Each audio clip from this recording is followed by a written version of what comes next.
It was a bright Saturday afternoon in Oakland, California. The sun was high, kids were running across the grass with kites and soccer balls, and the scent of barbecue floated through the air. Lake Merritt Park, as always, was alive with families, joggers, bikers, and people just soaking in the weekend. Among them were two men, Darren and Marcus, best friends since middle school. They had planned this cookout for weeks, pooling their money for ribs, chicken, and enough soda to fill a cooler. Their portable grill hissed as smoke curled up into the sky. To them, this was a tradition. Summer weekends at the park, grilling, talking about life, watching their kids laugh and chase each other on the grass. But not everyone saw it that way. About 50 yards away, a woman named Caroline sat under a shaded tree, reading a book and sipping coffee. She wasn't new to the park. She came often. But on that day, she noticed Darren and Marcus setting up their grill near one of the benches. The smoke carried over to where she sat, and she frowned. She had seen signs posted in the park about where charcoal grills were allowed and where they weren't. She believed the men were violating the rules. At first, she tried to ignore it. She looked back at her book, forcing herself to focus. But her eyes kept lifting, back to the smoke, back to the laughter, back to the men enjoying themselves. Something about it gnawed at her. In her mind, the rules were rules, and rules were meant to be enforced. If no one said anything, she thought, the park would turn chaotic. She stood up and walked over. "Excuse me," she said, her voice polite but firm. "You can't use charcoal here. This section of the park doesn't allow it." Darren looked up from the grill, blinking in the sunlight. "We're just barbecuing, ma'am. We've done this here plenty of times." Caroline crossed her arms. "That doesn't make it right. The signs are clear. You need to pack that up." Marcus chuckled softly, shaking his head. "With all due respect, we're not hurting anyone. We're just trying to have lunch." Her jaw tightened. She felt dismissed, and in her mind disrespected. "If you don't stop, I'll call the police." Darren sighed, exchanging a look with Marcus. They'd both been through enough in life to know how quickly situations like this could escalate. "Ma'am, please," Darren said, his tone calm. "We're not doing anything wrong. Let's just enjoy the day." But Caroline didn't back down. To her, it wasn't just about the barbecue anymore. It was about being listened to, about rules being followed, about order. Her frustration bubbled into anger, and without another word, she pulled out her phone. The call to 911 echoed with a chilling normalcy. "There are two men here, barbecuing with charcoal in an area where it's not allowed," she said. Her voice was steady, almost matter-of-fact. On the other end of the line, the dispatcher asked questions, trying to gauge the urgency.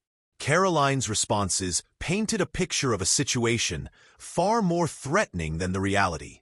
"Yes, they're refusing to leave," she added, her eyes fixed on the men. "They're being aggressive." When the dispatcher assured her an officer would be sent, she felt a strange sense of relief. Order, she thought, would soon be restored. Meanwhile, word spread quickly around the park.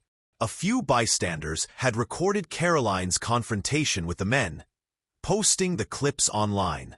Within minutes, those videos were shared across social media, stirring outrage. People gathered closer, some in support of the men, some curious about the commotion. Marcus muttered under his breath. "Here we go." Darren tried to keep his voice level for the sake of his kids, who were now watching with wide, confused eyes. "It's okay," he whispered to them. "Don't be scared."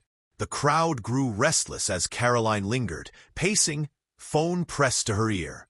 Someone shouted, "They're just cooking. Leave them alone."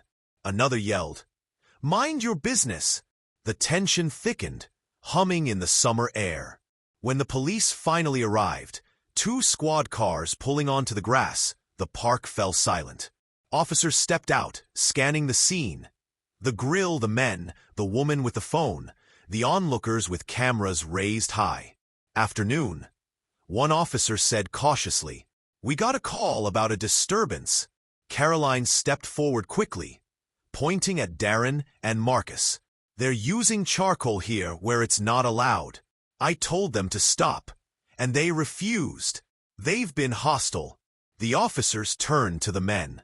Darren raised his hands slightly, palms open. "We're just barbecuing, sir. We didn't mean to cause any trouble." Marcus added, "We didn't break any laws. People do this here all the time." The officers glanced at each other, weighing the words. The grill hissed, sending up another curl of smoke, as if reminding everyone what this had all started over. The crowd erupted then, voices clashing. Some yelled at the officers to leave the men alone. Others shouted at Caroline to go home. Phones hovered in the air, capturing every second. The officers made a choice.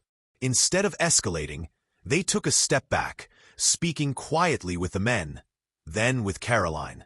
They checked the park regulations and confirmed what many already knew. The area was technically not designated for charcoal grills, but enforcement of the rule was rare. In the end, the men were allowed to finish their barbecue.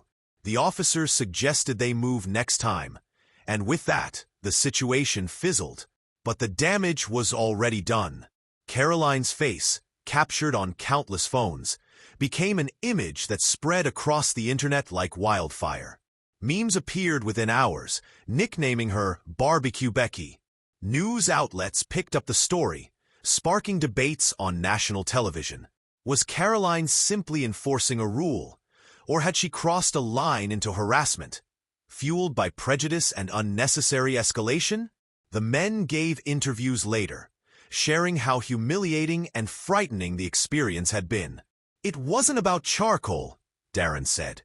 "It was about being treated like criminals for enjoying a Saturday with our families." Caroline, meanwhile, found herself at the center of a storm she hadn't anticipated. Her face was everywhere, her name dragged through headlines and hashtags. She insisted she wasn't racist, that she was only trying to follow the rules. But the world saw something else. A woman weaponizing the police against two black men over something as harmless as a barbecue. The story left the community divided. Some argued Caroline had been within her rights. Others said her call was a dangerous abuse of power, one that could have ended far worse if the officers had acted differently. And so the question lingered. Was she guilty of harassment, or was she just enforcing rules? The truth lay somewhere in the tension between perception and intent, between the world we want to believe in and the one we live in. And for many, it was a reminder of how easily an ordinary Saturday at the park could become a flashpoint for something much larger. For more chilling true crime cases, subscribe to our channel. Guilty or not.